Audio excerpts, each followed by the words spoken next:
Welcome to the final matchup in the 1980s decade Gladiator round tournament. Lee Haney goes head to head against Bertil Fox, brutal Bertil Fox. Hard to say in this front relaxed position who would actually be getting this one.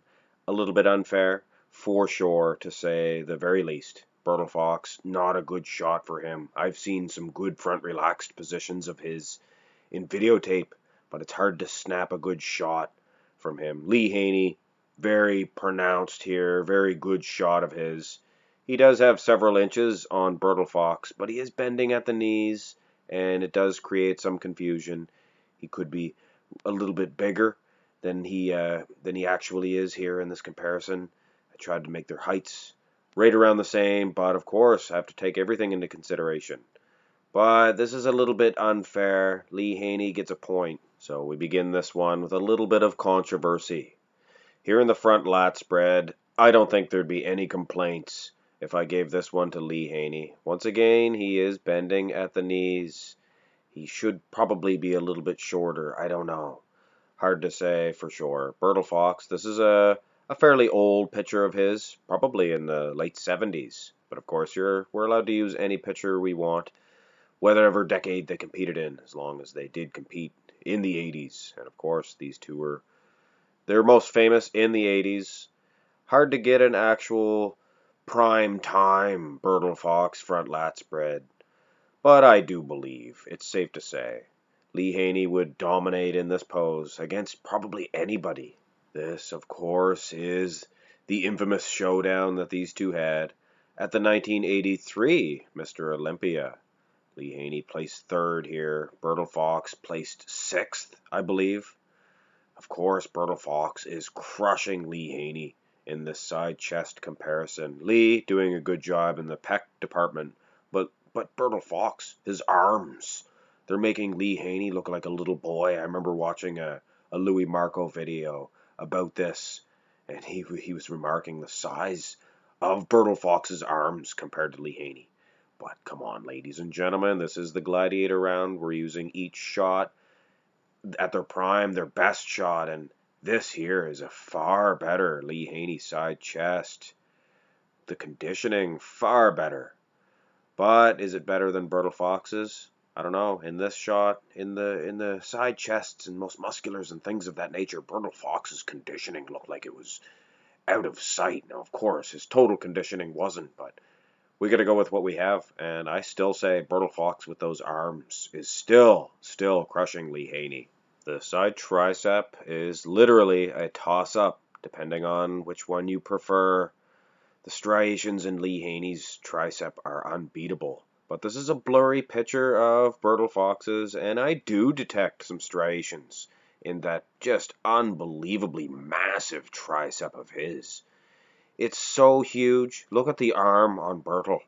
I mean, pan back for a second and compare the arm size. Bertil's arms are so much larger. And the waistline I do prefer a little bit better as well. But I could understand somebody giving this one to Lee Haney easy. With the clarity of the picture, it is evident that he has some striations in those tricep. But not only that, the pec department. Look at the pecs on Lee Haney. But nothing doing. I just love the aesthetics in this side tricep of Bertil Fox. Now, both of these side shots could have went either way, but I'm giving them both to brutal Bertil. And this is the first of the two back shots, in which case it is almost obvious Lee Haney with one of the best back developments of the 1980s, and Bertil Fox known for a little bit of a weak back. And personally, I don't believe that his back was so much weak. It wasn't a strong point for sure, but his posing techniques, he never had anybody showing him how to snap these shots. I mean, look at the size of his traps. He did have some meat there. He could have did something. He could have fixed this rear lat spread up a little bit. Legs look good. Look at the calves. But Lee Haney, this is an unreal rear lat spread. Reminds me of Franco Columbu. Just unreal thickness in them lower lat region. Rear double bicep, same story. I do like the way this is the cameraman took this shot of Bertil Fox just at the right time. This is probably the best possible rear double bicep of his. You notice the top of his traps are overgrown. They're overdeveloped. That's why his most musculars and things of that nature looked so good. But having said that, Lee Haney looks like a dream wrapped in a blanket here. Very aesthetic. Rear double bicep, traps, lats, dominant. So both back shots undoubtedly go to Lee Haney. Haney is up by 2 heading into this ab and thigh shot. And I have to say, the conditioning may be slightly better on Haney's favor. But come on, look at the abs. They're much more aesthetic in the way of Bertil Fox. That V-taper is perfect here, the way he is holding his arms, coupled with that massive chest. Look at that chest, is picturesque. Couldn't ask for a better set of pecs for an ab and thigh. The thigh itself is more than doing its fair share of battle against Lee Haney. I just never liked that split in Lee Haney's set of abs either. Probably his weakest point, I believe, Lee Haney in the ab department. That or the calves. So Bertil Fox is down by 1 point, and this is the most muscular. And this is an obvious one for me, ladies and gentlemen. I don't know about you, but Bertil Fox, this is a strong pose for this man. I believe it took a lot of practicing and doing this pose over and over and over again for Bertil to get that hard, grainy look that he has and he possesses in these. Lee, I don't think this is Lee's indulging us in a most muscular crab position, of course, and I prefer the hands clasped for Lee. And he does look good here, Lee. Actually, the traps are doing... Whoa, sorry, I mentioned the traps here. Bertil Fox comes back with another one. I better hand a victory to Bertil Fox in this most muscular before he passes out. Look at the head on him. Looks like it's going to blow up. But Lee Haney's, kudos to his crab position. Not too bad. Bertil Fox, one of the best crab most musculars of all time.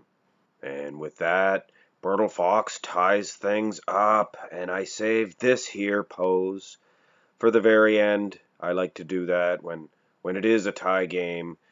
I like to save the closest pose, in my opinion, the closest pose to the very end.